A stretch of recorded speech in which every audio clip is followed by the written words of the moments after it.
So welcome back. There's a lot of stuff on this board here. I'm going to spend some time talking about each and every one of them. And this table here summarizes whatever definitions we have here. And you could find these things in my PowerPoint slides as two separate slides. Anytime you want to work with a walk or a trail or a circuit or a simple circuit, I suggest you to take a look at this summary so that you understand what it is, what is allowed, and what is not allowed. So having said that, let's dig a little bit deeper in here. So you start with a graph. So by now you must have used this notation. The graph is given by a pair of sets. V is known as set of vertices and E is known as set of edges. And we always deal with finite graphs.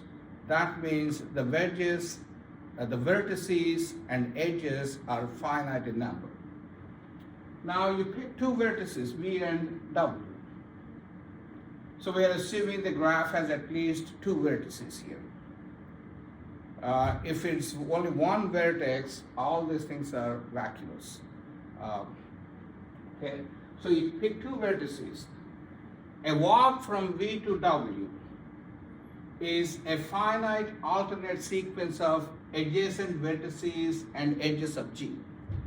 In other words, if you have a graph, if you connect one vertex to another vertex by means of edges and vertices, then it's called a walk by definition. Okay, so if you look at this summary, in a walk, you could repeat the edges. So you could walk along an edge and retrace. You could repeat a vertex. You could go through the same vertex multiple times. The starting point and ending point might be the same or may not be. So it's allowed to have same starting point, ending point. Does it have to have at least one edge? No. So for example, if I take one vertex, it is a walk. We are not going anywhere, we're just standing there. Okay? So that's the definition of walk. Trail means it is a walk, you're going from one V to W, but only main difference is you cannot repeat an edge. So a walk with no repetitions in edge is known as a trail. So you could look at here in the summary, can you repeat the edges? No. So you cannot retrace things. Can you go through the same vertex multiple times? Of course, if you go to a vertex and go somewhere else, and you can come back to that vertex by means of another edge.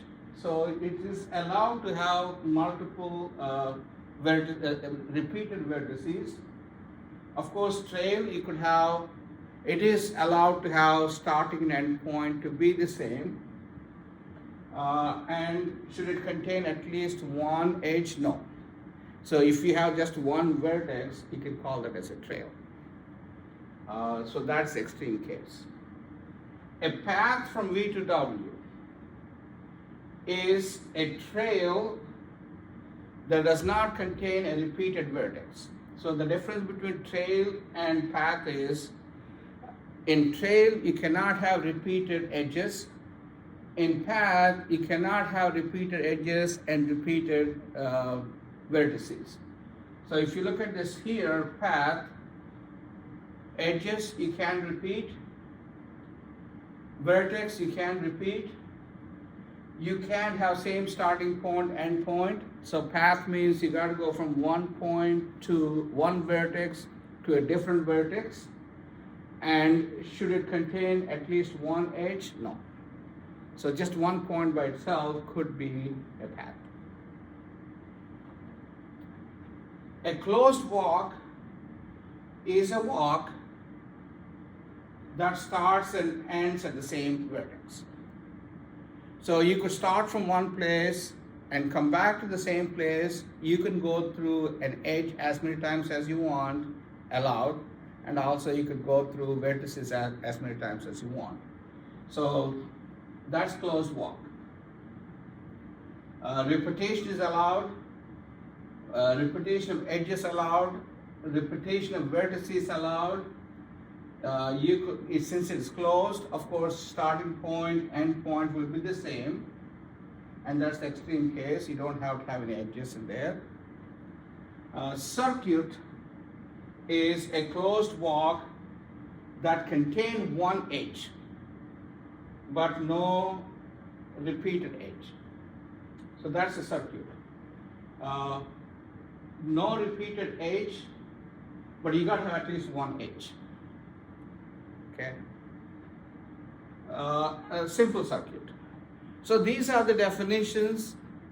As I mentioned at the start of this video, anytime you're working with these, a walk, trail, path, a circuit, we'll be looking at two special circuits in the future.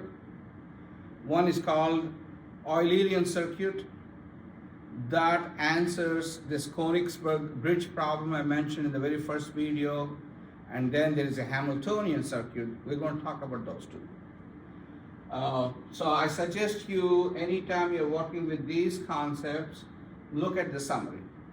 That tells you exactly what is allowed and what is not allowed. Okay? Thank you.